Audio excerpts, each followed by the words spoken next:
When Ariel attends a gala in her best friend's dress, she never expects to be mistaken for a tech billionaire's blind date. One spark leads to secrets, betrayal, and the truth about her missing mother. Before we get into the story, comment below where in the world you're watching from today. Ariel Monroe stared at her reflection in the bedroom mirror, hardly recognizing herself in the emerald green gown. At 27, she'd never worn anything so expensive in her life. The dress belonged to her best friend, Tara, who had insisted Ariel take her place at the charity gala tonight. "I can't go to this," Ariel said, tugging nervously at the silky fabric. "I don't belong there." "Of course you do," Tara replied, adjusting the straps on Ariel's shoulders. "You work at the arts center. This gala is for the arts. Besides, I can't let this invitation go to waste, and you deserve a night out." Ariel sighed. Her life in Charlotte had always been simple, working as an assistant at a small non-profit arts organization, living in the modest house her grandmother had left her. After her mother disappeared when Ariel was just 8 years old, her grandmother had raised her with love but little luxury. "What if someone asks who I am?" Ariel asked. "Just be yourself," Tara said, handing her a small clutch purse. "You're Ariel Monroe, and you have as much right to be there as anyone else." 2 hours later, Ariel stood at the entrance of the Grand Carolina Hotel, invitation clutched tightly in her hand. The ballroom glittered with crystal chandeliers and wealthy people draped in jewelry that probably cost more than her yearly salary. "Invitation, please," said a man in a tuxedo at the door. Ariel handed it over with trembling fingers. The man scanned it and nodded. "Welcome, Ms. Wilson," he said, using Tara's last name. Ariel opened her mouth to correct him, but stopped. What did it matter? She'd just stay for an hour, have a glass of champagne, and leave. No one would even notice her. The ballroom was packed with Charlotte's elite: doctors, lawyers, business owners, and celebrities. Ariel accepted a glass of champagne from a passing waiter and tried to look like she belonged. Dinner was about to be served, and people were finding their assigned tables. Ariel glanced at the card Tara had given her. Table 17. She wandered through the crowd searching for the number. When she finally found it, she hesitated. The table was empty, but it was positioned at the front of the room, clearly meant for VIPs. "This can't be right," she muttered, checking the card again. Just then, an announcement came over the microphone. "Ladies and gentlemen, please take your seats. Dinner will be served momentarily." With no time to ask for help, Ariel slipped into a chair at table 17. Maybe she could explain the mix-up after dinner. She took a sip of champagne, trying to calm her nerves. "Is this seat taken?" Ariel looked up into the most intense blue eyes she'd ever seen. The man standing beside her was tall and broad-shouldered, with dark hair and a strong jaw. He wore a perfectly tailored tuxedo and a watch that probably cost more than her car. I don't think so," she stammered. The man smiled and sat down next to her. "You must be Rebecca," he said. "I'm Damon Ellison. My assistant said you'd be wearing green." Ariel nearly choked on her champagne. Damon Ellison? The tech billionaire who owned Ellison Innovations? His face had been on the cover of business magazines, though he was known for avoiding public appearances. "I'm not," Ariel began, but Damon was already pouring her a glass of water. "Are you okay?" he asked, his eyes filled with concern. "First dates can be awkward, especially in settings like this. But Jessica, my assistant, said you were different from the others, more genuine." Ariel realized what was happening.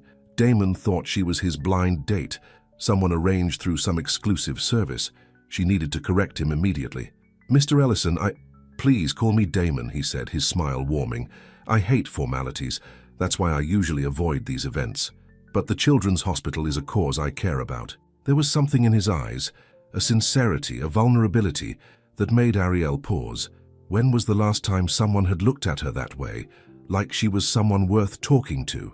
"I care about children too," she said softly, deciding to delay the truth for just a few minutes. "I work with after-school arts programs." Damon's eyes lit up. "Really? That's refreshing. Most people I meet in these circles only talk about investments and vacation homes." As the first course was served, Ariel found herself relaxing. Damon was surprisingly easy to talk to. He asked questions about her work and actually listened to her answers. He told her about growing up with a distant father who cared more about business than family. "Sorry," he said after sharing a particularly personal story. "I don't usually talk this much. There's something about you. You're easy to talk to." Guilt twisted in Ariel's stomach. "Damon, I need to tell you something." Just then, a tall, elegant woman approached their table. Damon, darling, I thought that was you hiding up front. Damon's expression instantly hardened. Victoria, I didn't know you'd be here. The woman smiled tightly. Your father insisted I attend. Supporting the right causes is important for the family image. She turned her gaze to Ariel. And who might this be? This is Rebecca, Damon said, placing his hand protectively over Ariel's. Rebecca, this is Victoria Ellison, my stepmother. Victoria's eyes narrowed as she assessed Ariel. Charmed, I'm sure. Damon, do come by the house tomorrow. Your father wants to discuss the new project. After she walked away, Damon exhaled slowly. Sorry about that. Family complications. I understand, Ariel said softly. Families can be difficult. Damon studied her face. You're not what I expected, Rebecca. Jessica usually sets me up with socialites or models. You're different. The weight of her lie was becoming unbearable. Damon, I'm not... The orchestra began playing and Damon stood, offering his hand. Would you like to dance? Before you finish that thought, and possibly tell me you're not interested? His smile was so hopeful, so genuine, that Ariel couldn't refuse. She placed her hand in his and let him lead her to the dance floor. In his arms, with the music swirling around them, Ariel felt like she was in a dream. Damon held her like she was precious, his eyes never leaving hers. I don't do this, he said quietly. Get personal with someone I just met, but I feel like I've known you longer. I feel the same way, Ariel admitted, and it was true, despite the deception hanging between them. When the dance ended, Damon kept hold of her hand. Would you like to get some air? The garden here is beautiful at night. They slipped outside into the hotel's garden, illuminated by strings of small white lights. The spring air was cool and fragrant with roses. So, Rebecca, Damon said as they walked along a stone path, tell me something real about yourself. Something not on whatever profile Jessica reviewed. Ariel took a deep breath. My name isn't Rebecca. Damon stopped walking, his expression confused. What? My name is Ariel. Ariel Monroe. The words tumbled out. I'm not your blind date. I took my friend's invitation because she couldn't come. I sat at the wrong table. And then you thought I was someone else and I should have told you right away, but you were so nice and... She trailed off, watching his face change from confusion to understanding. You're not my date, he repeated slowly. No, Ariel whispered. I'm sorry. I should go. She turned to leave, but Damon caught her arm gently. Wait, you're not the woman my assistant arranged for me to meet. No. A slow smile spread across his face. Good. Ariel blinked. Good? I've been on dozens of those arranged dates. They're all the same. Women who want the billionaire, not the man. His eyes searched hers. But you didn't even know who I was at first, did you? I recognized your name, Ariel admitted. But no, I didn't know what you looked like until you sat down. Damon laughed, a rich, warm sound that made Ariel's heart skip. This is the most honest interaction I've had in years, even if it started with a case of mistaken identity.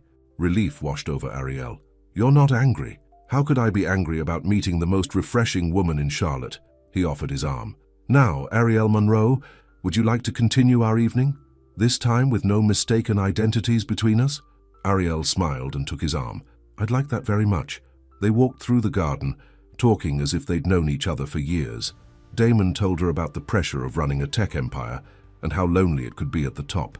Ariel shared stories of her grandmother and the small but meaningful work she did at the art center. My grandmother always said that art heals the soul, Ariel said.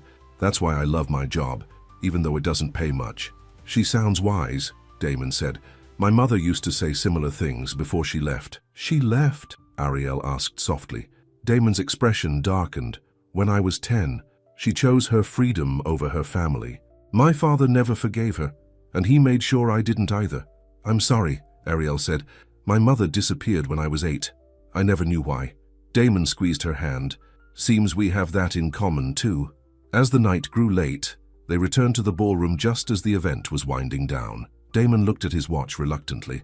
I have an early flight to New York tomorrow, he said, but I don't want this night to end.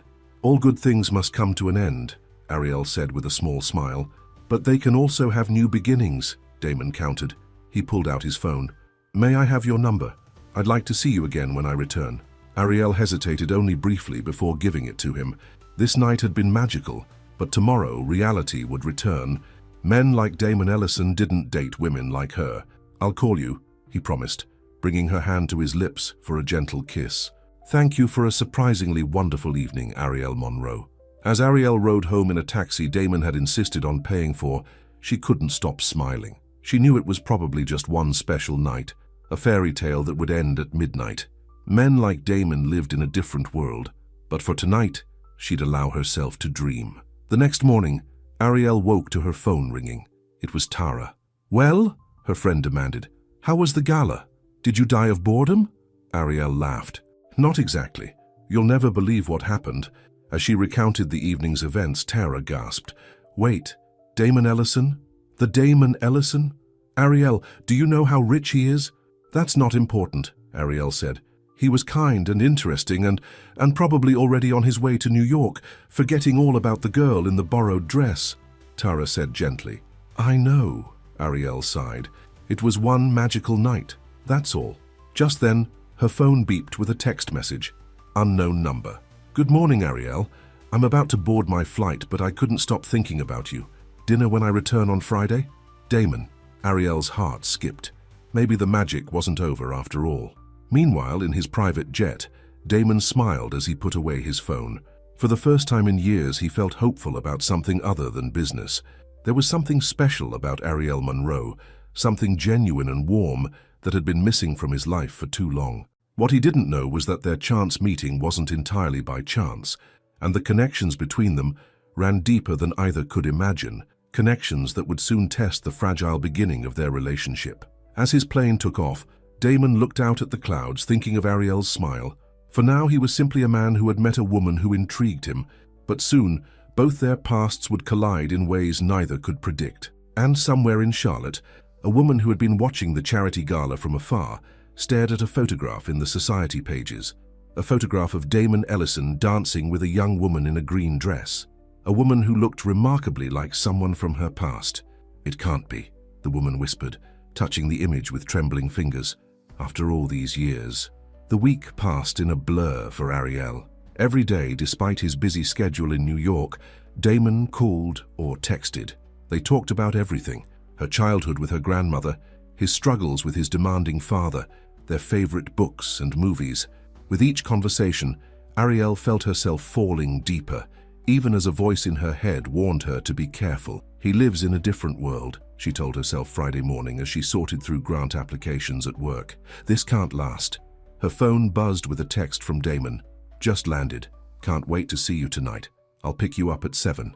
Ariel smiled, butterflies dancing in her stomach. She'd given him her address, though she was embarrassed by her small, modest home compared to what must be his mansion. Her co-worker Jenny peeked over her cubicle. "Why are you grinning at your phone like that? Did you win the lottery?" "Something like that," Ariel replied. By 6:30, Ariel had changed outfits 3 times, finally settling on a simple blue dress that her grandmother had always said brought out her eyes. She was brushing her hair when the doorbell rang. "He's early," she thought, rushing to the door. But it wasn't Damon standing on her porch. It was Tara, arms full of shopping bags. "Surprise!" Tara announced, pushing past her into the house. "I'm here for pre-date prep and I brought reinforcements." She held up a bag from an expensive boutique. "You can't wear anything in your closet for a date with Damon Ellison." "Tara, No arguments. He's picking you up in half an hour and you need to look perfect." Before Ariel could protest further, Tara had whisked her into the bedroom and was pulling dresses from the bags.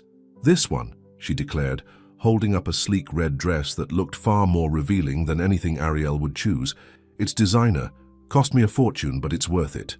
"It's not me," Ariel said, backing away, "and I don't want to pretend to be someone I'm not. That's how this whole thing started." Tara's expression softened. "I know, sweetie, but men like Damon are used to a certain type of woman. If you want to keep his interest, then I need to be myself," Ariel said firmly. "The blue dress stays." Tara sighed but nodded. "At least let me do your makeup." At exactly 7 o'clock, a sleek black car pulled up in front of Ariel's house. Damon stepped out, looking handsome in dark pants and a blue button-down shirt that matched Ariel's dress almost perfectly. When she opened the door, his face lit up. "You look beautiful," he said, leaning in to kiss her cheek. "You clean up pretty well yourself," she replied, trying to ignore Tara's not-so-subtle thumbs up from the living room window. Damon noticed the movement and chuckled. "Your friend approves." "That's Tara, the one whose invitation I used at the gala." Ariel blushed. "She came over to help me get ready. She thinks I need a complete makeover to date someone like you. Damon's expression grew serious. Someone like me. You know, rich, powerful, used to models and socialites. He took her hands in his. Ariel, I've dated those women. That's exactly why I find you so refreshing. You're real. His words warmed her heart. As they walked to his car, Damon surprised her by opening the passenger door of a modest sedan instead of the luxury car she'd expected. Not what you were expecting? He asked, noticing her confusion. I thought billionaires only drove sports cars or had chauffeurs, she admitted. Damon laughed. I save those for business meetings when I need to impress people. Tonight I'm just a guy taking a beautiful woman to dinner. No pretenses. He drove them to a small Italian restaurant tucked away on a quiet street. It wasn't the exclusive five-star establishment Ariel had imagined, but a charming, family-owned place with checkered tablecloths and candles in wine bottles. I found this place when I first moved to Charlotte, Damon explained, as they were seated in a cozy corner booth. The food is amazing, and no one bothers me for autographs or business advice. Over homemade pasta and rich red wine, they talked as easily as they had at the Gala. Damon told her about his week in New York, the pressure from investors, and his plans for a new educational technology platform. Enough about my boring business, he said, refilling her wine glass. Tell me more about your work. You mentioned grant applications. We're trying to expand our after-school arts program to more schools, Ariel explained, her eyes lighting up. So many schools have cut arts funding, but studies show that children who participate in arts education perform better academically and have better emotional health. You're passionate about this, Damon observed. Art saved me after my mother left, Ariel admitted. My grandmother enrolled me in every community art class she could afford. It gave me a way to express feelings I couldn't put into words. I understand that, Damon said quietly. After my mother left, I buried myself in computers. Technology was logical, predictable, unlike people who leave without explanation. Ariel reached across the table and touched his hand. We all find our ways to cope. After dinner, they walked hand in hand through a nearby park, the spring night warm and fragrant with blooming flowers. Tell me about your grandmother, Damon said. She sounds like an amazing woman.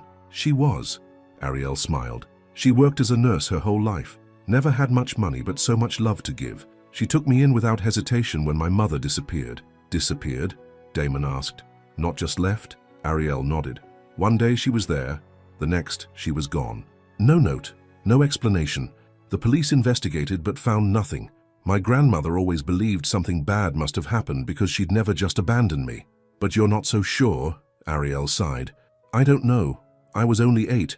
My memories of her are fragmented now. Sometimes I wonder if she had a whole secret life I knew nothing about. Damon squeezed her hand. I'm sorry. That's a heavy burden for a child to carry. What about your mother? Ariel asked. You said she left when you were 10. A shadow crossed Damon's face. She chose her freedom over her family. At least that's what my father always said. She'd been unhappy for years, trapped in a loveless marriage. One day, she packed her bags and walked out. She sends birthday cards sometimes, but my father made it clear early on that I had to choose her or him. And since he controlled everything in my life, you chose him, Ariel finished softly. I did what I had to do, Damon said, his voice hardening. But enough about sad childhoods. Tonight is about new beginnings. They stopped on a small footbridge over a pond, moonlight reflecting on the water. Damon turned to face her, taking both her hands in his. Ariel, I know we've only just met, but I haven't felt this way in, maybe ever. There's something about you that feels right. I feel it too, she whispered. But Damon, our worlds are so different. Do they have to be? He asked, brushing a strand of hair from her face. Maybe you're exactly what my world has been missing. He leaned in slowly, giving her time to pull away. But Ariel didn't want to pull away. She closed the distance between them, and their lips met in a kiss that was gentle at first, then deepened with a hunger that surprised them both. When they finally broke apart, Ariel was breathless. Damon rested his forehead against hers. I've wanted to do that since the moment I saw you at the Gala, he admitted. Even when you thought I was Rebecca, Ariel teased. Damon laughed. Especially then. You looked so beautiful and so completely out of place, like you belonged somewhere better than that superficial crowd. His phone buzzed in his pocket, breaking the moment. Damon pulled it out with a frown. It's my father. I should take this. He rarely calls directly. Ariel nodded, and Damon stepped away to answer. She could hear the change in his voice immediately, from warm and intimate to cold and businesslike. "Yes, sir. No, I haven't forgotten. Yes, I'll be there." He hung up, his jaw tight with tension. "Everything okay?" Ariel asked. "Just family business," Damon said. "My father is hosting a dinner tomorrow night for some important investors. He strongly suggests I attend." "Of course," Ariel said. "You should go." Damon's expression softened as he looked at her. "Come with me." "What?" Ariel blinked in surprise. "Come to the dinner as my date." He took her hands again. "I know it's asking a lot, but the thought of facing my father and stepmother alone, I'd rather have you by my side." "But won't your father expect you to bring someone more suitable?" Ariel asked, thinking of Tara's insistence on the designer dress. "You're more than suitable, Ariel. You're extraordinary." His eyes were sincere. "Please say yes." How could she refuse when he looked at her like that? "Yes," she said, "but I don't have anything to wear to a billionaire's dinner party." Damon smiled. "Leave that to me. I'll send something to your house tomorrow. Something that matches those beautiful eyes." The next evening, Ariel stood in her bedroom staring at the garment bag that had been delivered that afternoon.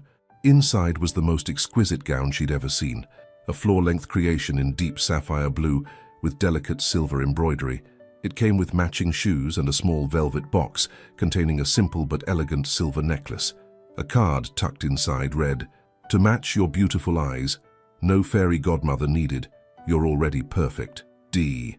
When Damon arrived to pick her up, his eyes widened at the sight of her. "You take my breath away," he said. This time, they rode in a sleek black limousine. As they approached the Ellison estate, Ariel's nerves grew. The mansion was enormous, set on sprawling grounds with perfectly manicured gardens. "Your childhood home?" she asked. Damon nodded. "More like a museum than a home. My father still lives here with Victoria. I moved out as soon as I could." A butler greeted them at the door, his expression carefully neutral as he took in Ariel. "Mr. Ellison and the other guests are in the main drawing room, sir." Damon took Ariel's hand, giving it a reassuring squeeze. "Remember, you belong here just as much as anyone else." The drawing room was filled with people in expensive clothes, sipping champagne and engaging in what appeared to be serious conversation. All eyes turned to them as they entered. A tall, distinguished man with Damon's jawline but colder eyes approached. "Damon, you're late." "Traffic, father," Damon replied coolly. "May I introduce Ariel Monroe?" "Ariel, this is my father, Harrison Ellison." Harrison's assessment of Ariel was swift and dismissive. "Miss Monroe, welcome to our home." His tone suggested she was anything but welcome. Before Ariel could respond, a striking woman in her 50s joined them. Victoria, Damon's stepmother. "Damon, darling," she said, air-kissing his cheek. "And this must be the mysterious woman from the Gala. The papers got quite a nice photo of you two dancing." "Papers?" Ariel asked, alarmed. Victoria smiled, though it didn't reach her eyes. "Oh yes, dear, dating an Ellison means living in the spotlight. Better get used to it." As Victoria led them further into the room, introducing them to various guests, Ariel felt increasingly out of place. These people spoke a different language, of stocks and acquisitions and summer homes in places she'd only seen in magazines. "So, Ariel," said a woman wearing enough diamonds to fund Ariel's arts program for years, "Victoria tells us you work for a charity, a non-profit arts organization," Ariel corrected gently. "We provide arts education to underserved communities." "How sweet," the woman replied condescendingly. "My husband and I donate to several charities. It's such a tax benefit." Throughout the evening, Ariel endured similar conversations. Damon stayed close, his hand often finding hers under the table during dinner, but he was frequently pulled into business discussions. After dinner, while Damon was cornered by investors, Harrison approached Ariel as she stood alone by the fireplace. "Miss Monroe," he said, his voice low but sharp, "let me be direct. My son has responsibilities to this family and our business. He doesn't have time for distractions." Ariel straightened her spine. "I'm not a distraction, Mr. Ellison. I'm someone who cares about your son." "And what exactly do you care about? His heart or his wallet?" Harrison asked coldly. "Women like you always have an agenda." "Women like me?" Ariel repeated, her cheeks flushing. "Do you think you're the first nobody he's brought home? Damon has a habit of rebelling through his choice of companions. It never lasts." Harrison sipped his scotch. "If you truly care about him, you'll end this now, before it becomes messy." Before Ariel could respond, Victoria joined them, her smile brittle. "Harrison, you're neglecting our guests." She turned to Ariel. "My dear, would you help me in the kitchen for a moment?" The caterer has a question about dessert." Confused but grateful for the rescue, Ariel followed Victoria out of the room, but instead of going to the kitchen, Victoria led her to a small study off the main hallway. "I apologize for my husband," she said, closing the door. "He can be rather protective of Damon." "I understand," Ariel said, though she didn't, not really. Victoria studied her curiously. "You know, you remind me of someone.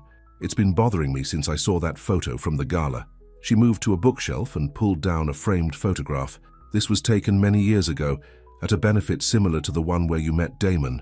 Victoria handed Ariel the photo. It showed a younger Harrison with a beautiful woman who was clearly not Victoria. The woman was laughing, her head thrown back in joy. Beside her stood another woman with familiar eyes like Ariel's. "That's Eleanor, Damon's mother," Victoria said, pointing to the laughing woman. "And that's her dear friend, Sophia." They were inseparable before the scandal. Ariel's heart pounded. "Sophia Monroe," Victoria said, watching Ariel's face carefully. "Any relation?" The room seemed to spin. Sophia Monroe, her mother's name. She was my mother," Ariel whispered. Victoria's eyes widened. "I suspected as much. The resemblance is remarkable." She took the photo back, her expression unreadable. "Did you know about the connection when you met Damon?" "No, I had no idea. I never knew my mother had any connection to the Ellisons." Victoria studied her for a long moment. "I believe you, but Harrison won't. And Damon," she sighed. "Damon never forgave his mother for leaving. If he knew who you really are, the daughter of the woman who helped destroy his family." "What do you mean?" Ariel asked, her voice barely audible. "It's not my story to tell," Victoria said, "but know this. Harrison believes Sophia Monroe is the reason Eleanor abandoned her family. He'll never accept you in Damon's life." The door opened suddenly, and Damon appeared. "There you are. I've been looking everywhere for you." His smile faded as he took in their serious expressions. "What's going on?" Victoria quickly replaced the photo on the shelf. "Just girl talk, darling." Ariel was admiring some of our family photos. Damon looked skeptical. "Father's asking for you, Victoria. Something about the dessert presentation." After Victoria left, Damon turned to Ariel. "Are you okay? You look pale."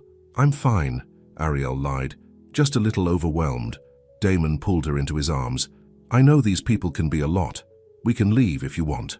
Part of Ariel wanted to flee, from the mansion, from the revelation, from the complications, but another part, the part that had already fallen for Damon, couldn't bear to leave him yet. "Let's stay a little longer," she said.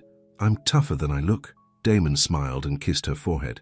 "That's one of the many things I'm coming to love about you." Love. The word hung between them, unacknowledged, but powerful. Ariel's heart constricted. How could something that felt so right be built on such a precarious foundation? As they rejoined the party, Ariel caught Victoria watching her with an unreadable expression.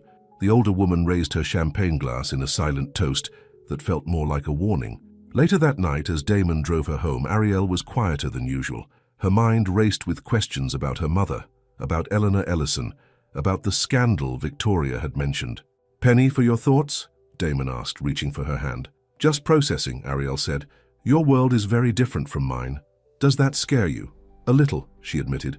It wasn't a lie, just not the whole truth. Damon pulled up in front of her house and turned to face her. "Ariel, I know we're moving fast and our backgrounds are different, but when I'm with you, none of that matters. You make me feel like I can be myself, not the CEO or the Ellison heir. Just Damon." He leaned across the console and kissed her deeply. Ariel kissed him back, trying to silence the voice in her head that whispered she was betraying him by keeping her newfound knowledge secret. "Stay with me this weekend," Damon said when they broke apart. "I have a lake house about an hour from here. Just the two of us, away from my father and the business and all the expectations." It was a chance to escape, to pretend for a little longer that their relationship wasn't complicated by the past. "I'd like that," Ariel said. Damon's smile was radiant. "I'll pick you up tomorrow morning. Pack for 2 nights." As Ariel watched him drive away, a mix of emotions churned inside her. Joy at the thought of a weekend with Damon, fear of the truth that hung over them, and underneath it all a growing need to understand what had happened between her mother and Eleanor Ellison all those years ago. Inside her house, Ariel went straight to the small box of her mother's belongings that her grandmother had saved. She'd looked through it many times over the years, searching for clues about why her mother had disappeared. Now, with new eyes, She dumped the contents onto her bed. Photos, a few pieces of jewelry, a diary that contained mostly mundane entries about daily life. Nothing about the Ellisons or a scandal, but at the bottom of the box was an envelope she'd never opened, addressed to her grandmother in her mother's handwriting. The postmark was dated 6 months after her disappearance. With trembling fingers, Ariel opened it. Inside was a brief note and a key. "Mom, I can't come home yet. It's not safe. Please keep this key. If anything happens to me, use it. The truth is in box 427. Take care of Ariel. Tell her I love her. A.S." Ariel sat on her bed, the note clutched in her hand, tears streaming down her face. Her mother hadn't abandoned her willingly. She'd been in danger, and somehow it was connected to the Ellisons. As she packed for the weekend with Damon, Ariel made a decision. She would find out what happened to her mother, and she would tell Damon the truth about who she was after their weekend together. She deserved at least one more weekend of happiness before potentially losing him forever. What she didn't know was that someone else was already piecing together the connections. In his study, Harrison Ellison looked at the same photograph Victoria had shown Ariel, then at a society page photo of Damon dancing with Ariel at the gala. "Find out everything about this girl," he ordered his private investigator over the phone. "I want to know exactly who Ariel Monroe is and what she's after." The wheels were in motion. The past was rushing toward the present, and soon the truth would change everything for Damon and Ariel. Ariel woke early Saturday morning, her mother's note tucked safely in her purse. She'd barely slept, her mind racing with questions. What danger had her mother been in? What truth was hidden in box 427? And most troubling of all, how was it connected to the Ellisons? The sound of Damon's car pulling into her driveway pushed these thoughts aside. Today was about them, about holding on to their happiness before the past could intrude. Damon greeted her with a kiss and a coffee from her favorite local shop. "Ready for a weekend of nothing but relaxation?" he asked, loading her bag into his SUV. "More than ready," Ariel said, forcing a smile. She'd tell him everything on Sunday, she promised herself, but these 2 days would be just for them. They drove through the North Carolina countryside, the city giving way to rolling hills and forests. Damon held her hand across the center console, occasionally lifting it to his lips. "I've never brought anyone to the lake house before," he admitted. "It's my sanctuary, the one place where I'm not Damon Ellison, CEO. "I'm honored," Ariel said softly, and she was. Despite the secrets between them, she knew that Damon sharing his private retreat was significant. An hour later, they turned down a private road that wound through dense trees before opening to reveal a breathtaking view. The lake house was actually a stunning modern home of glass and stone, perched on a bluff overlooking a pristine lake. "Damon, it's beautiful," Ariel gasped as he parked in front of the house. "Wait until you see the inside," he said, leading her up the stone path. The interior was just as impressive, open and airy with floor-to-ceiling windows that captured the lake view. But unlike the cold opulence of his father's mansion, Damon's retreat felt warm and inviting, with comfortable furniture and personal touches. "This is all you," Ariel said, noticing the books stacked on side tables, the vinyl record collection, the photographs of nature that lined the walls. "It feels like home." "It's the only place that does," Damon replied. He wrapped his arms around her from behind as they stood looking out at the lake. "Until I met you. Now home feels like wherever you are." Ariel turned in his arms, her heart full. "Damon." He silenced her with a kiss that started gentle, but quickly grew passionate. Ariel melted into him, letting the world and its complications fade away. There was only this moment, this man. When they finally broke apart, Damon rested his forehead against hers. "I'm falling in love with you, Ariel Monroe. I know it's fast, but I've never felt this way before." The words she'd longed to hear now filled her with both joy and dread. "I'm falling for you too," she whispered. "But Damon, there's something I need to tell you." His phone rang, interrupting the moment. Damon groaned. "I promised myself no business calls this weekend." He glanced at the screen. "It's my assistant. I'd better take this. She wouldn't call unless it was important." Ariel nodded, grateful for the reprieve. She wandered onto the deck while Damon took the call, staring out at the lake and trying to gather her courage. A few minutes later, Damon joined her, his expression troubled. "What's wrong?" Ariel asked. "That was Jessica. My father has called an emergency board meeting for Monday morning." He ran a hand through his hair. "Apparently he's proposing a restructuring that would effectively give him control of the Educational Technology Division, my division. The one project I've fought to keep separate from his influence. Can he do that? Technically, yes. He still owns the majority of shares. Damon's jaw tightened. But it's a direct attack on my authority in the company. I need to make some calls, prepare a counter-strategy. Ariel squeezed his hand. Do what you need to do. I'll be here. Damon kissed her forehead. I don't deserve you. Give me an hour to handle this and then I'm all yours for the weekend, I promise. While Damon worked in his office, Ariel explored the house. Unlike the mansion, there were no staff here, just a cleaning service that came weekly, Damon had explained. It was truly his private space. In the living room, Ariel examined the photographs on the walls. Most were landscapes, but on a small side table stood a single framed photo that caught her attention. A young Damon, maybe 9 or 10, sitting on a dock with a beautiful woman. They were laughing, their heads close together. The woman had the same intense blue eyes as Damon. My mother, Damon said quietly from behind her. That was the last summer before she left. Ariel set the photo down carefully. You look happy.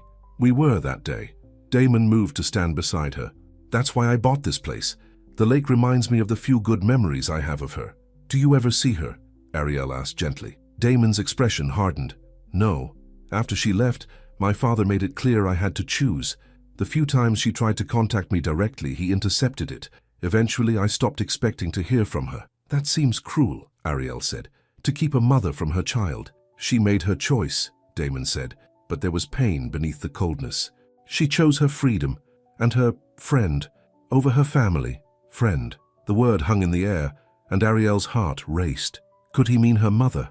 I'm sorry, she said, reaching for his hand.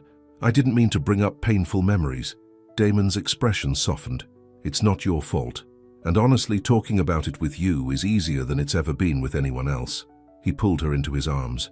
Now, I believe I promised you a weekend of relaxation. How about a boat ride before dinner? They spent the afternoon on Damon's sleek pontoon boat, swimming in a secluded cove and sunbathing on the deck. As the sun began to set, Damon opened a bottle of wine, and they toasted to the weekend. To new beginnings, he said, clinking his glass against hers, and to truth, Ariel added quietly. Back at the house, Damon grilled steaks on the deck, while Ariel prepared a salad in the kitchen. It felt so domestic, so normal, as if they'd been together for years instead of days. After dinner, they sat on the deck swing, wrapped in a blanket against the cool night air. Ariel rested her head on Damon's shoulder, listening to the gentle lapping of the lake against the shore. What are you thinking? Damon asked, stroking her hair. That I wish we could stay here forever, Ariel admitted, away from complications and family drama and the real world. We could, Damon said. I could work remotely. You could paint. We'd only go to the city when absolutely necessary. Ariel lifted her head to look at him. You're serious? I've never been more serious about anything, Damon said, taking her hands in his. Ariel, I know we've only known each other a short time, but I've never felt this way before. When I'm with you, everything makes sense. I feel whole. Tears pricked at Ariel's eyes. Damon, I feel the same way. But there's something I need to tell you. He pressed a finger gently to her lips. Whatever it is, it can wait until tomorrow. Tonight, I just want to hold you. Ariel nodded, letting him lead her inside to his bedroom. As they made love for the first time, she pushed away the guilt and fear, losing herself in the moment in the connection they shared. If this was to be their only night together, she wanted to remember every touch, every whispered word of affection. Afterward, lying in his arms, Ariel watched Damon sleep. His face was relaxed, younger looking without the weight of his responsibilities.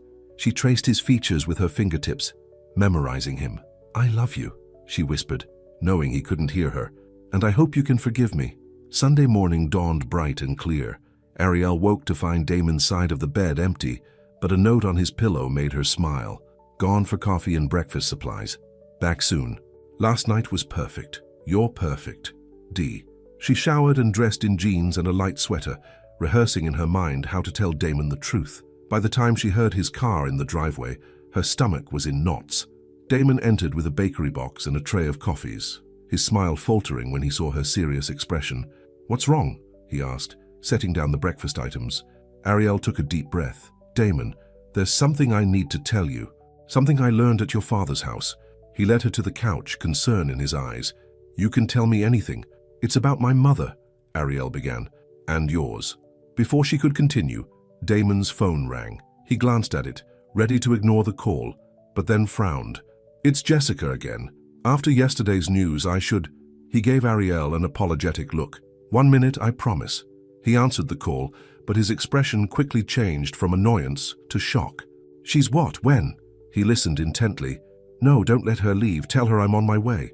He hung up, his face pale. "Damon, what's happened?" Ariel asked, alarmed. "My mother," he said, his voice hollow. "She's at the office in Charlotte. After 15 years of nothing, she just shows up demanding to see me." He ran a hand through his hair. "Jessica says she seems frantic, saying it's an emergency." "You have to go," Ariel said immediately. Damon nodded, clearly shaken. "I do. But what about you? What you were going to tell me? It can wait," Ariel said. This changed everything. If Eleanor Ellison was back, perhaps she could provide the answers Ariel needed. "Let's go back to Charlotte." The drive back was tense, Damon gripping the steering wheel so tightly his knuckles were white. Ariel wanted to comfort him but didn't know how. His mother's sudden appearance had clearly rattled him deeply.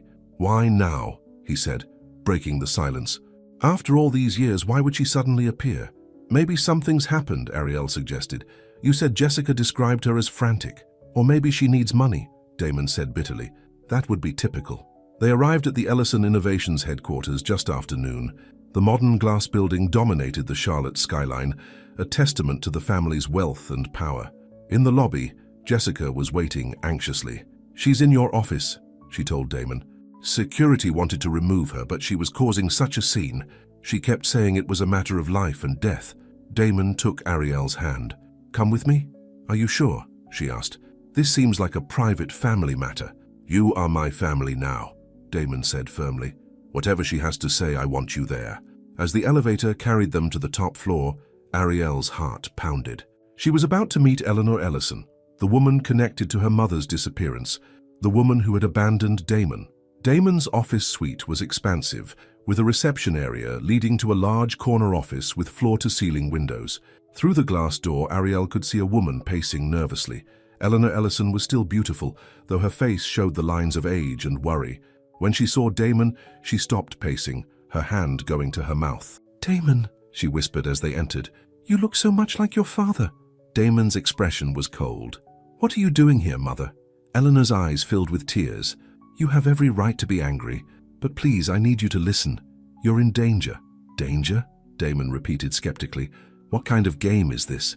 "It's not a game," Eleanor insisted. "Your father—" She broke off suddenly, noticing Ariel for the first time. Her face drained of color. "Oh my God." "Sophia." The name hung in the air. Ariel felt Damon stiffen beside her. "No," Ariel said quietly. "I'm her daughter, Ariel." Eleanor sank into a chair, her legs seemingly unable to support her. "Sophia's daughter. Of course. The resemblance is remarkable." She looked up at Damon. "Do you know who she is?" "She's my girlfriend," Damon said, confusion clear in his voice. "What does Ariel have to do with any of this?" Eleanor looked between them, understanding dawning on her face. "You don't know. Neither of you knows." She closed her eyes briefly. "Sophia was my best friend. She helped me escape your father." Damon's grip on Ariel's hand tightened painfully. "What are you talking about? Your father wasn't just controlling, Damon. He was dangerous." Eleanor's voice shook. "When I tried to leave him, to divorce him, he threatened to kill me rather than let me go. Sophia helped me disappear, create a new identity." "That's absurd," Damon said. "Father may be cold and manipulative, but he's not a murderer." "Tell that to Sophia," Eleanor said quietly. Ariel felt the blood drain from her face. "What happened to my mother?" Eleanor looked at her with such sadness that Ariel knew before she spoke. "Harrison found out she helped me. He confronted her. There was an accident, and at least that's what he called it." "No," Ariel whispered, her legs threatening to give way. Damon caught her, helping her to a chair. "How you're saying father killed Ariel's mother?" Damon's voice was strangled. "Not directly," Eleanor said. "They argued at the top of the stairs in your old house. He grabbed her arm, she pulled away and fell. Harrison panicked. He called his friend, the police chief at the time. They covered it up, made it look like she'd simply disappeared." Ariel pulled her mother's note from her purse with trembling hands. 6 months after she disappeared, my grandmother received this." Eleanor read it, fresh tears filling her eyes. "Box 427. It's a safety deposit box. She must have left evidence there, proof of what Harrison had done, what he was capable of." "How do you know all this?" Damon demanded, his face ashen. Because I've been in hiding all these years, afraid of the same fate, Eleanor said, until yesterday when I received this. She handed Damon a plain envelope. Inside was a single sheet of paper with a typed message. I know what happened to Sophia Monroe. So does your son's new girlfriend. Accidents can happen twice. It's a threat, Eleanor said, against both of you. Someone knows you're together, knows the connection. Damon looked devastated. I don't understand. Why would father... The Educational Technology Division, Ariel said, suddenly remembering. You said it was the one project you kept separate from his influence. Could there be something there he wants to hide? Eleanor nodded. Harrison has always used the companies to hide money, to make certain problems disappear. If Damon has been keeping him out of that division, he'd want to regain control, Damon finished, understanding dawning. The emergency board meeting tomorrow. It's not just about business, Eleanor warned. He knows I'm back, he knows I've made contact with you, and now he knows about Ariel. We're all in danger. Damon stood, moving to the window. His reflection showed a man struggling to process betrayal on an unimaginable scale. I need proof, he said finally, not just your word. The safety deposit box, Ariel said. If we can find it, maybe my mother left evidence there. Damon turned back to face them. Do you know which bank? Ariel shook her head. The note just mentions box 427. Carolina Trust, Eleanor said quietly. Sophia kept all her important documents there. It would be the logical choice. Damon checked his watch. It's Sunday. Banks are closed. We'll have to wait until tomorrow. Tomorrow will be too late, Eleanor insisted. The board meeting is tomorrow. Once Harrison secures control, he'll move quickly to eliminate any threats. Then what do you suggest? Damon asked, frustration clear in his voice. I know the branch manager at Carolina Trust, Eleanor said. Peter Collins. We were friends before. Everything. He might help us. Damon looked skeptical. You think he'll open the bank on a Sunday for a box that may or may not exist, that may or may not contain evidence against one of the most powerful men in the state? We have to try, Ariel said. She stood and moved to Damon, taking his hands in hers. Damon, I'm sorry, I should have told you about the connection as soon as I discovered it, but I was afraid of losing you. His eyes softened as he looked at her. You were going to tell me this morning, weren't you? Before the call about my mother. Ariel nodded. I never meant to deceive you. I didn't know any of this when we met. I didn't even know my mother had any connection to your family. Damon pulled her into his arms. None of this is your fault. He looked over her head at Eleanor. Call your friend at the bank. See if he'll meet us. To everyone's surprise, Peter Collins agreed to meet them at the Carolina Trust main branch downtown. The older man was clearly uncomfortable as he let them into the empty bank. I shouldn't be doing this, he said, leading them to the vault area. But Eleanor saved my daughter's life once, so I owe her. He looked at Ariel. You say you're Sophia Monroe's daughter? Yes, Ariel confirmed. We believe she left something in box 427 before she disappeared. Peter frowned. I remember Sophia. Lovely woman. Her disappearance was a shock to everyone. He hesitated. I'll need the key to access the box. Bank policy. Ariel produced the key from her purse. My grandmother kept it all these years. Peter nodded and led them to the safety deposit room. He used his master key alongside Ariel's to open box 427. Then, giving them privacy, he stepped outside. The metal box was surprisingly light. Ariel placed it on the table with trembling hands. Damon stood beside her, his arm around her waist, offering silent support. Inside were several items. A sealed envelope addressed to my daughter Ariel, a small USB drive, and a leather-bound journal. Ariel opened the envelope first, tears filling her eyes as she recognized her mother's handwriting. My dearest Ariel, if you're reading this, then I'm gone and you've discovered the truth I tried to protect you from. I helped Eleanor escape an abusive marriage, and in doing so, made a powerful enemy. Harrison Ellison is a dangerous man who has hurt many people to maintain his empire and reputation. The journal contains details of his financial crimes, affairs, and the threats he made against Eleanor and others who crossed him. The drive holds digital proof, recordings, documents, photographs. I've sent copies to trusted friends with instructions to release everything if anything happens to me. I'm sorry I had to leave you, my darling girl. Please know that every moment away from you has been torture. I hope you understand that I stayed away to keep you safe. Trust Eleanor. Despite what Harrison has told the world, she is a good woman who was trapped in an impossible situation. I love you always, Mom. Ariel wiped tears from her cheeks as she passed the letter to Damon. He read it silently, his jaw tightening. We need to take this to the authorities, he said finally. Your father has connections in the police department, Eleanor reminded him.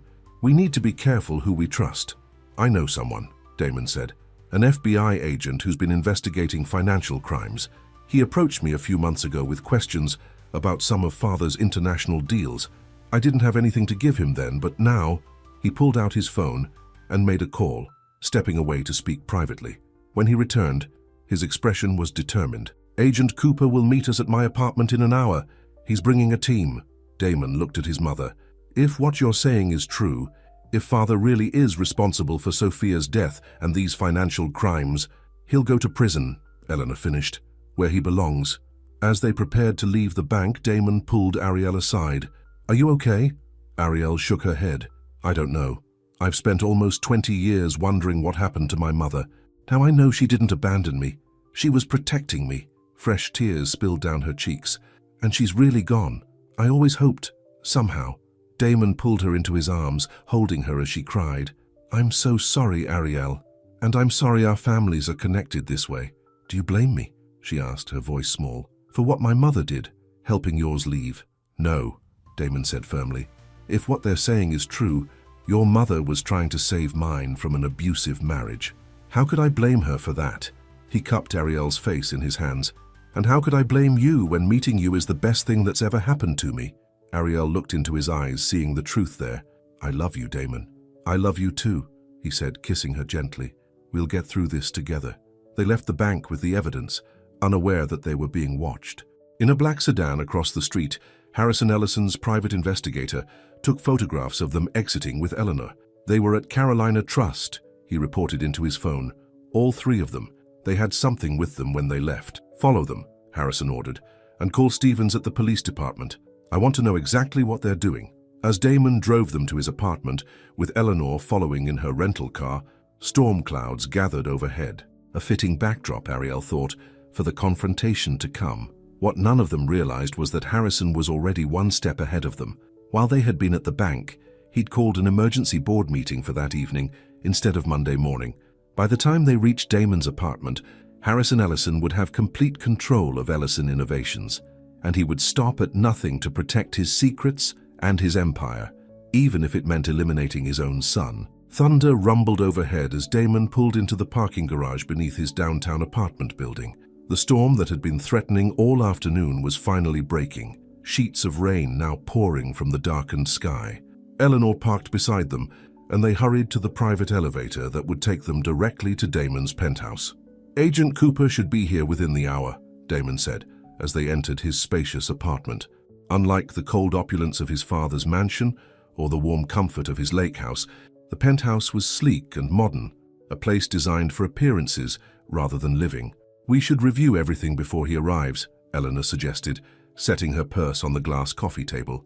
Make sure we understand what we're dealing with. Ariel clutched her mother's journal to her chest, still trying to process the reality that her mother hadn't abandoned her, but had been killed by Damon's father. The truth was almost too painful to bear. Damon noticed her distress and gently guided her to the sofa. You don't have to do this right now, he said softly. We can handle it. No, Ariel said firmly. She was my mother. I need to know everything. Together, they spread the contents of the safety deposit box on the coffee table. Damon inserted the USB drive into his laptop, while Ariel opened the journal with trembling hands. The journal detailed years of Harrison Ellison's questionable business practices, offshore accounts, bribes to government officials, manipulation of stock prices. But more disturbing were the entries about his personal behavior. He threatened to take Damon away from me if I ever tried to leave, Eleanor read aloud from one entry. When I mentioned divorce, he pressed his hand against my throat and said he'd rather see me dead. Sophia is the only one who knows how bad it's gotten. She's helping me plan my escape. Damon's face was ashen as he listened to his mother's words.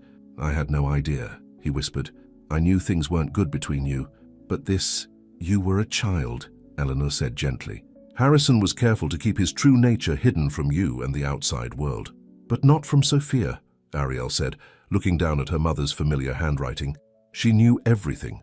The USB drive contained even more damning evidence. Photos of bruises on Eleanor's arms and neck, recordings of Harrison's threats, and financial documents showing the extent of his illegal activities. This is enough to put him away for years, Damon said, his voice hollow. My own father.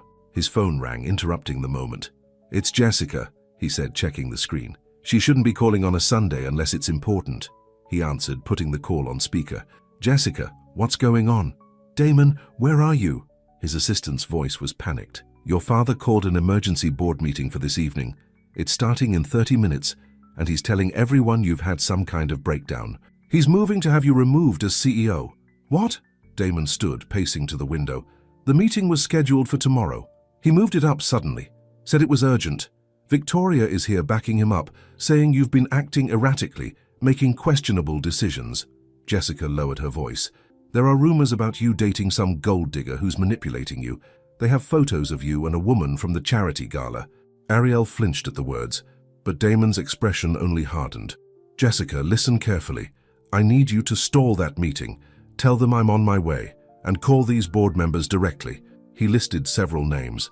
Tell them not to vote on anything until I arrive. After ending the call, Damon turned to Ariel and Eleanor. He's making his move now. He must know we were at the bank. We have to get to that meeting. What about Agent Cooper? Ariel asked. I'll call him on the way, redirect him to the Ellison building. Damon was already moving toward the door. If we don't stop this meeting, Father will have complete control of the company by the time the FBI arrives. Eleanor grabbed her purse. I'm coming with you.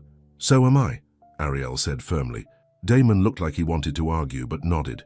Stay close to me, both of you. The storm had intensified as they drove through the city toward the Ellison Innovations headquarters. Lightning split the sky, thunder shaking the car as rain pounded the windshield. Like driving into the heart of a hurricane, Eleanor murmured from the back seat. Appropriate, Damon replied grimly, his knuckles white on the steering wheel. Ariel reached over and placed her hand on his arm. We'll get through this. Together. His eyes softened momentarily as he glanced at her. Together, he agreed. The Ellison building was unusually busy for a Sunday evening. Security guards Ariel didn't recognize stood in the lobby, their expressions hard as they watched the trio enter. Something's wrong, Damon muttered. Those aren't our regular security personnel. They took the executive elevator to the top floor, where the boardroom was located. As the doors opened, they found Jessica waiting anxiously. Thank God you're here, she said. The meeting started 10 minutes ago. Harrison is painting you as unstable, saying you've been making irrational decisions because of personal distractions. Her eyes flicked to Ariel. Where's Agent Cooper? Damon asked, checking his watch. In the lobby with his team. Security won't let them up without authorization from your father. Damon's jaw tightened. Call the head of security, our real head of security, Mark Daniels. Tell him to get those agents up here immediately. As Jessica hurried away, Damon turned to Ariel and Eleanor. Wait here, this could get ugly. No, Ariel said, taking his hand. We face this together. Eleanor nodded in agreement. Harrison needs to see that he can't intimidate us anymore. The boardroom doors were closed, but they could hear Harrison's voice inside, smooth and persuasive. Damon pushed the doors open without knocking, and all conversation stopped as the board members turned to stare. Harrison stood at the head of the long table, a PowerPoint presentation projected on the wall behind him. His expression flickered with surprise before settling into cold anger. Damon, how nice of you to join us. We were just discussing your recent behavior. His eyes moved to Ariel, then widened in shock as he noticed Eleanor. What is the meaning of this? I think it's time for some truth, Father, Damon said, his voice steady despite the tension radiating from him. The board deserves to know exactly what kind of man leads this company. Victoria, seated at Harrison's right hand, leaned forward. Damon, you're clearly unwell. First this woman, she gestured dismissively at Ariel, and now bringing your estranged mother to a board meeting. You're proving our point about your judgment. My judgment? Damon laughed without humor. Let's talk about judgment, shall we? He placed a USB drive on the table. This contains evidence of decades of financial crimes committed by Harrison Ellison, tax evasion, bribery, money laundering, and that's just the beginning. Harrison's face flushed with anger. This is absurd. The boy is having some kind of breakdown. I'm not a boy anymore, Damon interrupted, and I'm not afraid of you. He turned to the board members. My father isn't just a criminal businessman. He's responsible for the death of Sophia Monroe 15 years ago. Murmurs of shock rippled around the table. Harrison slammed his fist down. That's enough, security! The doors opened, but instead of Harrison's private security team, Mark Daniels entered, followed by Agent Cooper and 3 other FBI agents. "Harrison Ellison," Agent Cooper said, stepping forward. "We have a warrant for your arrest on suspicion of financial crimes, obstruction of justice, and in connection with the disappearance and death of Sophia Monroe." Harrison's face went from red to ashen in seconds. "This is preposterous. I'm Harrison Ellison. You can't—" "We can, and we are," Agent Cooper replied, nodding to his agents. "We've been investigating your offshore accounts for months. The evidence provided by your son and ex-wife is just the final piece we needed." As the agents moved toward Harrison, he suddenly lunged across the table, grabbing Ariel by the arm. "This is your fault," he hissed. "You're just like your mother, destroying everything I've built." "Let her go, Father," Damon warned, stepping forward. Harrison's grip tightened, making Ariel wince.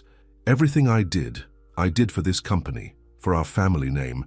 I won't let it all be ruined by some nobody from the wrong side of town." "My mother wasn't a nobody," Ariel said, meeting his gaze steadily despite her fear. "And neither am I. She was brave enough to stand up to you, to help Eleanor escape. And now I'm standing up to you too." With a sudden movement, she twisted out of his grip, just as Agent Cooper and his team reached Harrison. As they handcuffed him, Harrison's cold facade finally cracked. "You'll regret this," he spat at Damon. "All of you. This isn't over." "Actually, Father, it is," Damon replied calmly. "Agent Cooper, you'll find additional evidence in the safe in my father's office. The combination is my birth date." As the agents led Harrison away, Victoria stood, smoothing her designer suit. "This is a mistake," she said to the stunned board members. "Harrison is the heart and soul of this company." "No, Victoria. The people who work here are its heart and soul," Damon corrected her. "And they deserve better than a leader who built his empire on crimes and threats." The board meeting dissolved into chaos, with members talking over each other, some demanding explanations, others already distancing themselves from Harrison. Damon addressed them calmly, promising full cooperation with the investigation and a new era of transparent leadership. Throughout it all, Ariel stood by his side, her hand in his. When the last board member had finally departed, Damon turned to her, exhaustion and relief mingling in his expression. "It's over," he said softly. "Not quite," Eleanor interjected, approaching them hesitantly. "There's still the matter of Sophia. She deserves justice, and Ariel deserves closure." "The FBI has my mother's journal and all the evidence," Ariel said. "They'll investigate her death properly now." "And I'll make sure of it," Damon promised, squeezing her hand. "Whatever it takes, however long it takes." Eleanor looked between them, a sad smile on her face. "You two found each other despite everything. Some might call it fate. I call it a mistaken identity that turned out to be the best mistake of my life," Damon said, gazing at Ariel with love in his eyes. As they left the boardroom, rain still pounding against the windows, Ariel felt a strange mixture of grief and relief. Her mother was truly gone, but now she knew the truth. And somehow, in the midst of all this pain and revelation, she'd found Damon. "What happens now?" she asked as they rode the elevator down. "Now," Damon said, "we rebuild. The company, our lives, everything." Eleanor cleared her throat. "Damon, I know I have no right to ask, but is there any chance we could try to rebuild our relationship too? I've missed so much of your life." Damon was quiet for a long moment. "I'm still processing everything I learned today. About you, about Father. I need time." "I understand," Eleanor said, though the pain in her eyes was evident. "I'll be staying in Charlotte for a while if you want to talk." The elevator doors opened to reveal a lobby filled with FBI agents and confused employees. Jessica was coordinating with security, trying to maintain some semblance of order. "I should help with this," Damon said reluctantly. Ariel nodded. "Go. I'll take your mother back to her hotel. We can talk later." As Ariel and Eleanor drove through the still, stormy night, a heavy silence filled the car. Finally, Eleanor spoke. "She would be proud of you, you know, Sophia. You have her courage." Tears pricked at Ariel's eyes. "I wish I could remember her better. The memories fade a little more each year." "I have photos," Eleanor offered, "and stories, many stories. If you'd like to hear them someday." "I would," Ariel said softly. "Very much." Later that night, after dropping Eleanor at her hotel, Ariel returned to her small house. It felt strange to be back in her normal surroundings after everything that had happened. Nothing looked different, and yet everything had changed. She was making tea when her doorbell rang. Opening it, she found Damon standing on her porch, his hair damp from the rain, his eyes tired but clear. "I should have called first," he said. You never need to call first, Ariel replied, stepping back to let him in. They sat at her small kitchen table, hands wrapped around mugs of tea, the storm finally subsiding outside. Harrison is being held without bail, Damon said.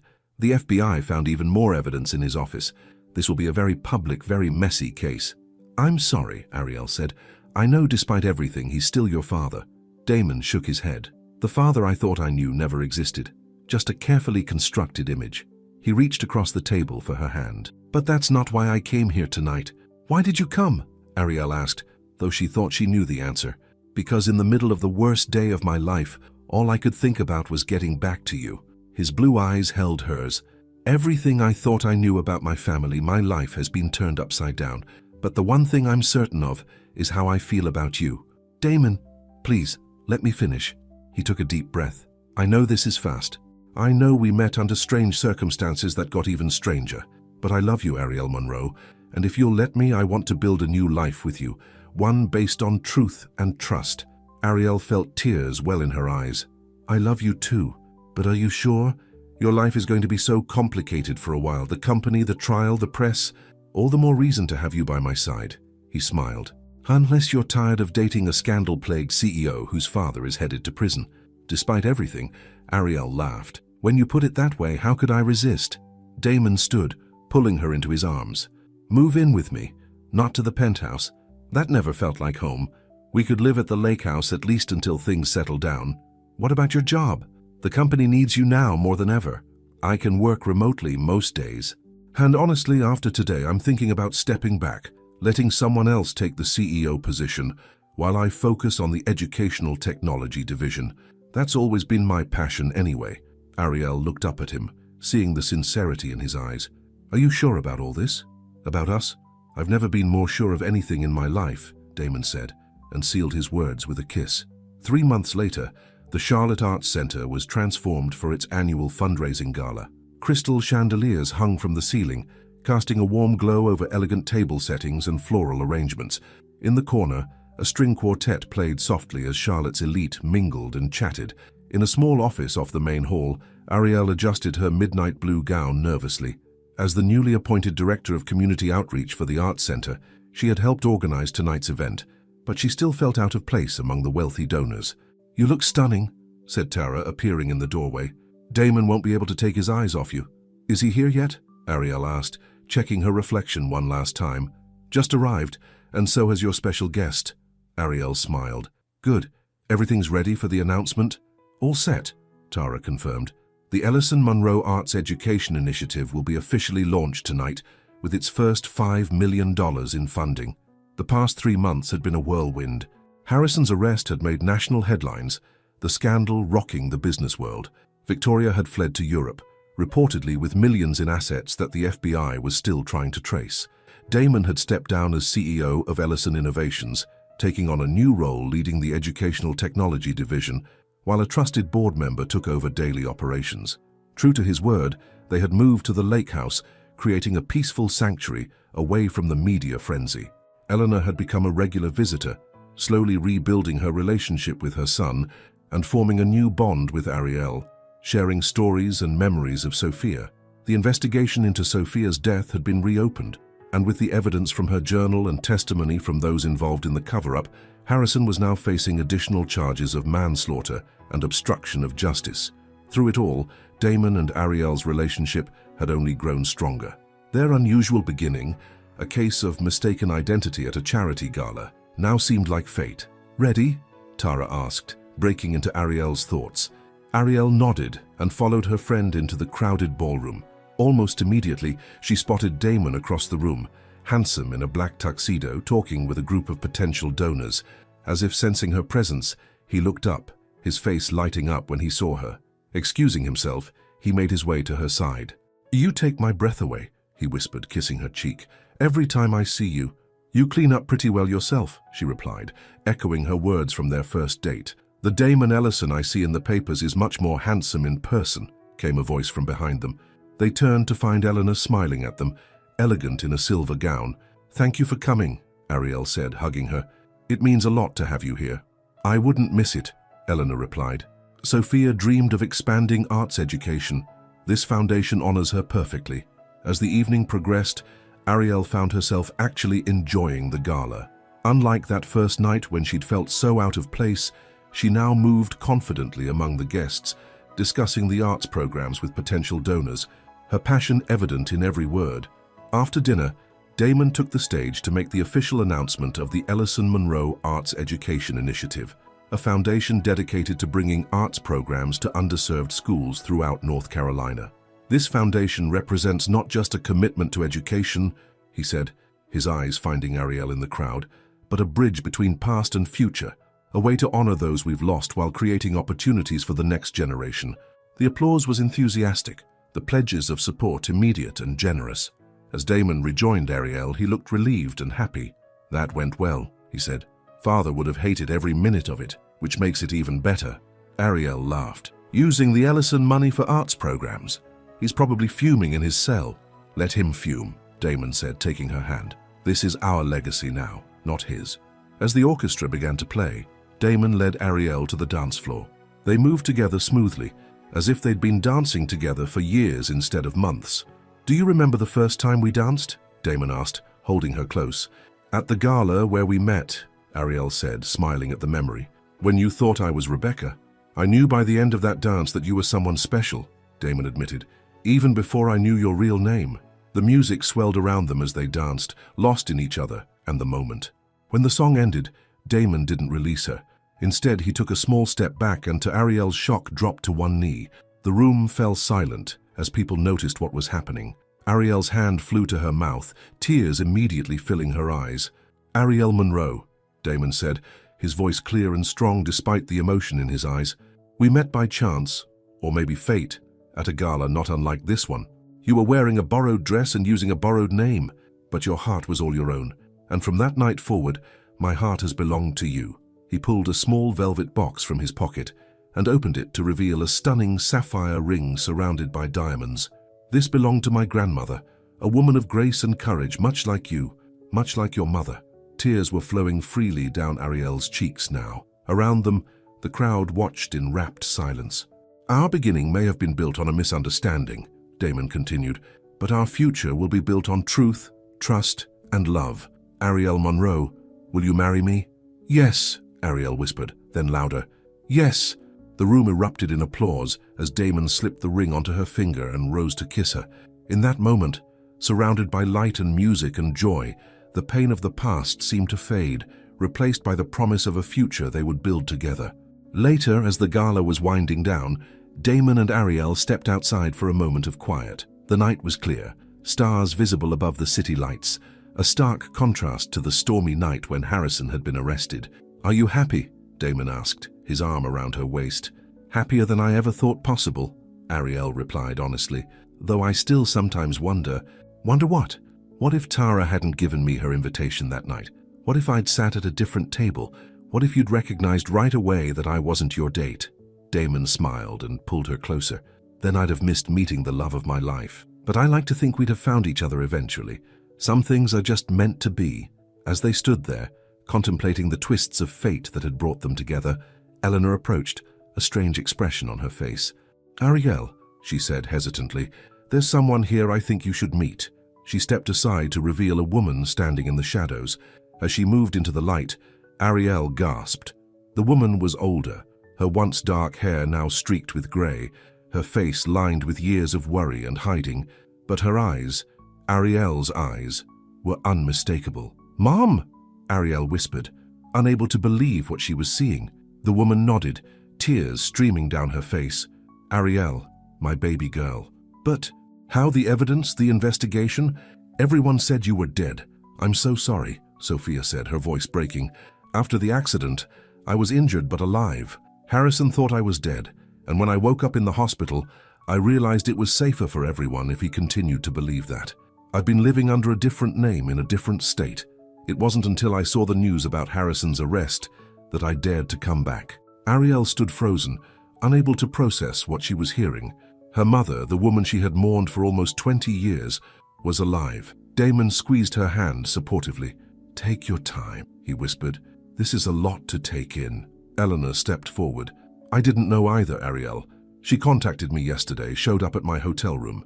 I've spent the last 24 hours confirming her identity, making sure this wasn't some cruel trick. It's really you? Ariel asked, still disbelieving. Sophia nodded, not daring to come closer yet. It's me, sweetheart. I've missed you every single day. I wanted to contact you so many times, but I was afraid Harrison would find out, that he would hurt you to get to me. Grandma died thinking you were gone, Ariel said, a hint of anger breaking through her shock. I grew up without you. I know, Sophia said, her voice thick with regret. I can never make up for the years we lost. I'm not asking for forgiveness, not yet. Just a chance to explain everything, a chance to know the amazing woman my daughter has become. Ariel looked at Damon, then back at her mother.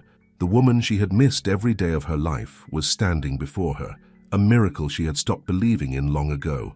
Slowly she stepped forward. I have so many questions. I'll answer all of them, Sophia promised, for as long as it takes. Ariel took another step, then another, until she was standing directly in front of her mother. Up close, the resemblance between them was even more striking. The same eyes, the same smile, the same stubborn chin. Without another word, Ariel moved into her mother's embrace. As Sophia's arms closed around her, years of loss and longing poured out in her tears. Behind them, Damon and Eleanor watched with their own tears, witnesses to a reunion that seemed as miraculous as it was unexpected.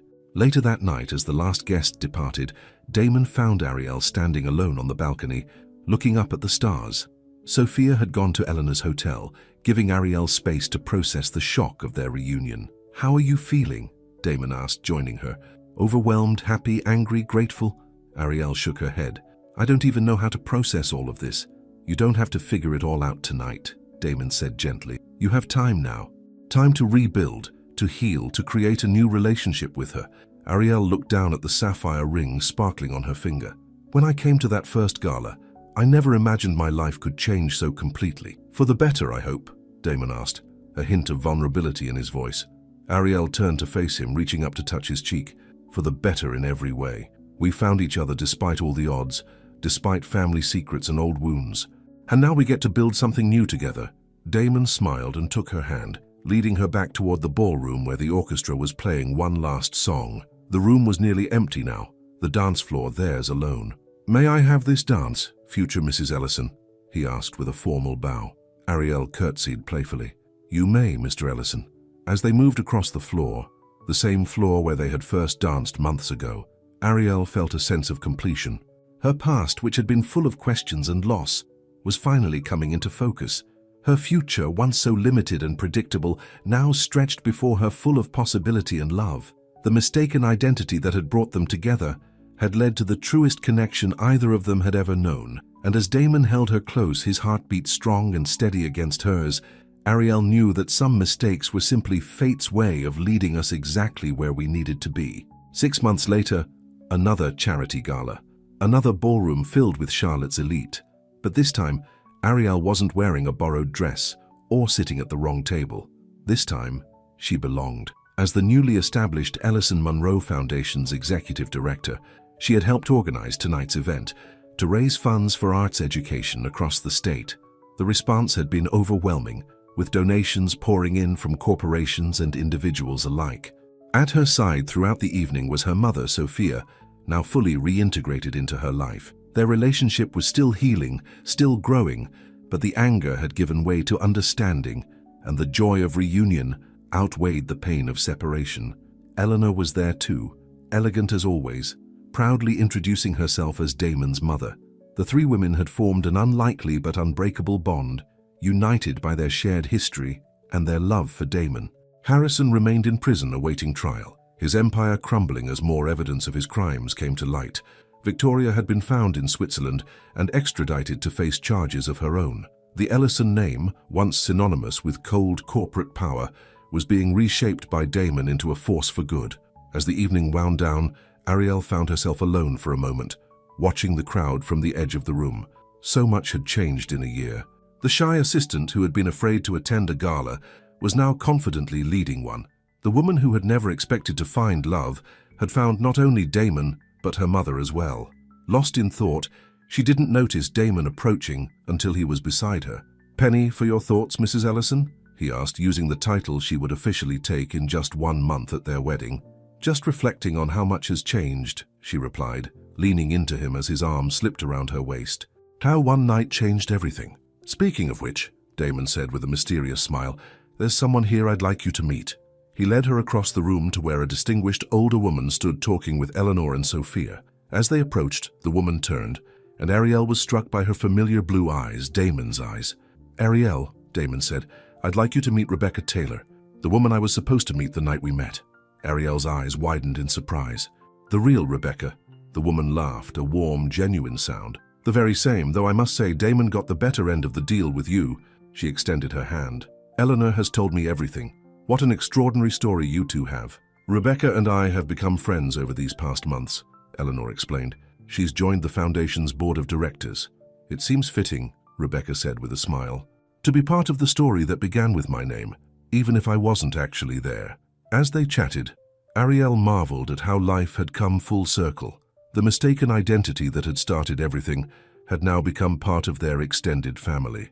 Later, as the orchestra played for the final dance of the evening, Damon led Ariel to the center of the floor, just as they had at their first meeting, at his proposal, and as they would at their wedding in 1 month's time. As they moved together in perfect harmony, Damon leaned down to whisper in her ear, Now that I know who you are, can I still have this dance? Ariel smiled up at him, her heart full. For this dance, and all the ones to come. And as they danced beneath the glittering lights, surrounded by the family they had found and the love they had built, Ariel knew that some beginnings, even those based on misunderstandings, were actually perfect all along. The end.